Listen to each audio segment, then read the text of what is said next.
I pozdrav svima, lajkujte, subscribe moj kanal da stignem do 1000 subscribe do kraja godine.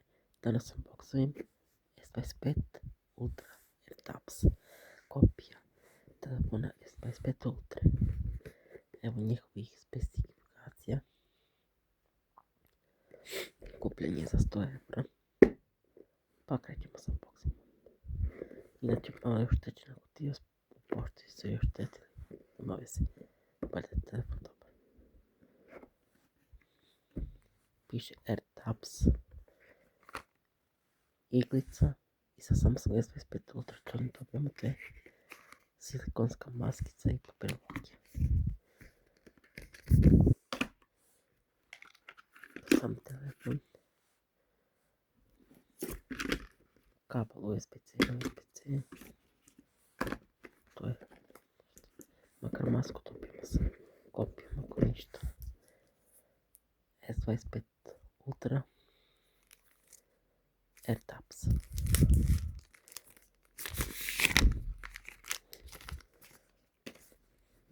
Dolazi ova nalepljena fabrička folija na ekran, ali nije idealno namještena, sve sa ovim kao unutra nije dobro namještena. Dugme za paljenje, pojačavanje.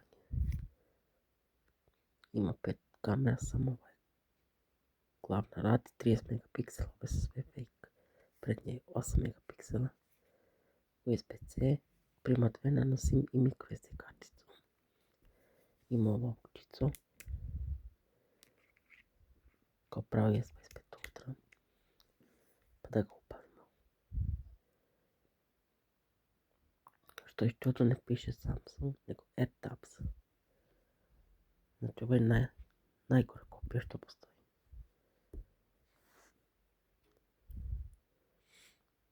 Ali pristojno radi. Evo animacije kako se vrti na ovom HD ekranu. Ima otisak u ekranu.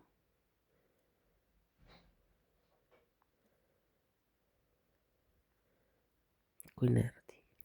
Evo vratili smo se pošto sam instalirao gomilu aplikacija. Neki igrice nešto. Uopšte nije loš telefon, odličnu brzinu ima za kopiju. Stižnog poštenja. Evo kamera kako se vidi. Za kopiju vrlo pristojno. I radi i slika.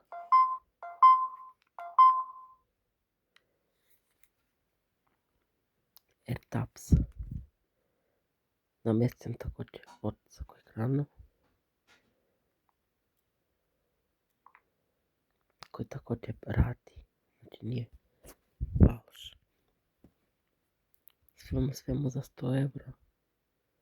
Ja bih rekao, možda se isplati, ali možda i ne. Ipak je ovo kopija, ali AirTags što proizvodi tablete proizveo ovaj telefon. On samo liči na S25 Ultra. AirTags je firma.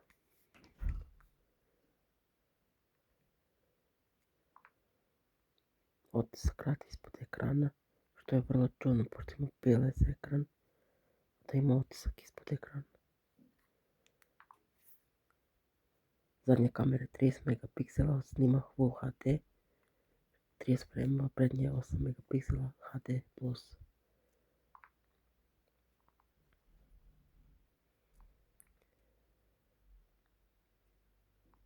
Android 8.1 Oreo ima.